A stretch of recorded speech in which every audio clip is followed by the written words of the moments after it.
The XFL is back. And that's not the first time I've said that on the Extra Point. I've actually said that on the first episode of the Extra Point that I ever produced, that the XFL was back for the second time. But now, it's back for the third time. And this time, it's owned by The Rock. Who would have thought? Who would have thought The Rock would, eventually own a sports league? That's just crazy to say. But the XFL is back for the third time. And honestly, I'm pretty excited. I enjoyed it the first time in 2020. It got shut down due to COVID.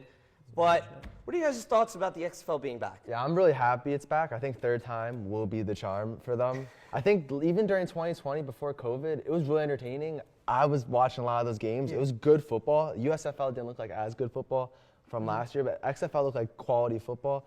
I'm happy that, because every other league said NBA, they have a G League.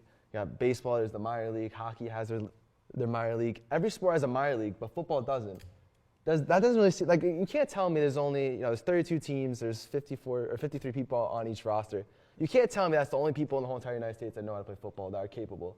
Yeah, playing at a professional level. There's no shot. And there's people that are late bloomers that can develop over time. So I think having XFL is a good platform for that. And I think the timing of it was literally perfect. Because, listen, all of us, we're big football fans, right? Yes.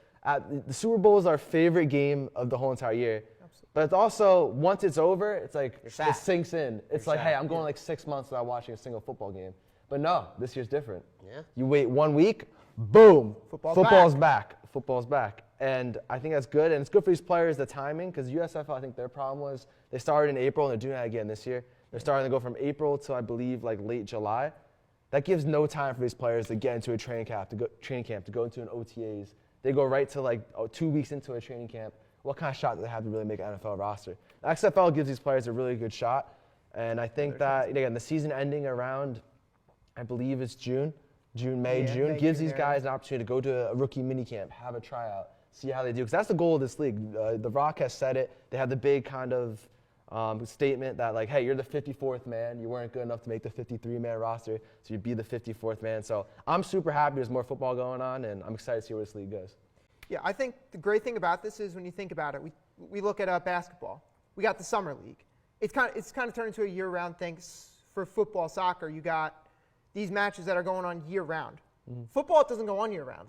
All of a sudden, we hit February, and then we hit this as football fans, we hit this big stage of depression because you get that sinks in. You're like, oh yeah, the next game's not the Hall of Fame game until first week in August. Mm-hmm. I think this does that. USFL, it's going to continue right into the USFL season. So I think both leagues, it's going to be, all right, now we have about, let's say 40, 45 weeks straight football, and then we get to the end of the USFL, we're oh, preseason's back. This is great. We get year-round football now. Yeah. No complaints from me. No, I completely agree. I think the